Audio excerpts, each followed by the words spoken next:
Yan po mga ka-reels, tayo po ay magmi-mix po ng ating potting mix.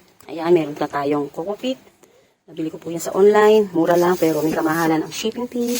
Ito, coco cubes. Ipiliin lang natin yung medyo maliit kasi yung iba. Ito pang lagay sa orchids. Tapos ito, nakahingi po tayo ng tawag dito, ipa. Sa nagtitinda po ng yelo. I-screen ko na po yan. Na-screen ko na po kaya wala na po yung mga lupa-lupa. Ayan, nahingi ko lang po to libre. Ayan o, medyo malakalahating sa ako. Ayan po kasi mga halaman, kailangan na natin i-cut. Ayan, pong prince of orange, talaga pong malabong-malabo na siya. Ayan, pipiliin lang natin yung mga maliliit na cubes. Ayan, lagay natin dito. Haluin po natin yung ipa ng palay. Ito po, ito, yan. Meron din po tayong, ito, vermicast. So, ayan, kailangan mga halaman, kailangan din po ng vermicast. Ang vermicast po ay dumi ng bulate, no? Po ay inaalagaan ng mga bulate para makapag-produce po sila ng dumi at yan po ay isang organic fertilizer. Yan. So, mag-start na po tayo. Yan. Cubes. Galing ano buka? Yan, galing yung dito yan. Tapos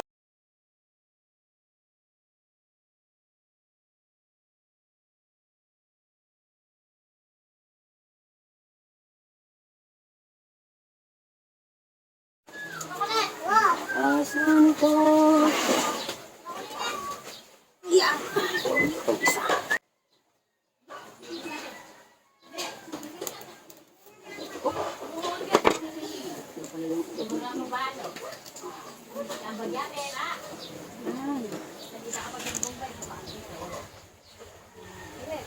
Kaya ako din eh, tax ko na eh.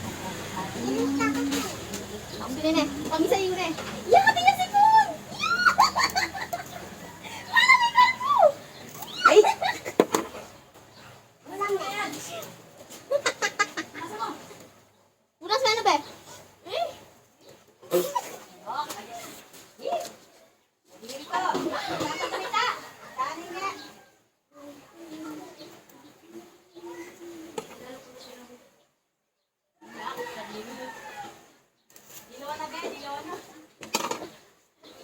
Yak! Durs ko naman.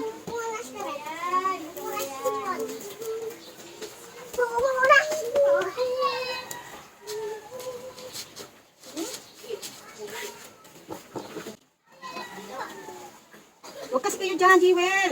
Baka mamaya may makati dito eh. Mga ano yan. Eh, mapagi, yung pumunta dun sa mga fresh.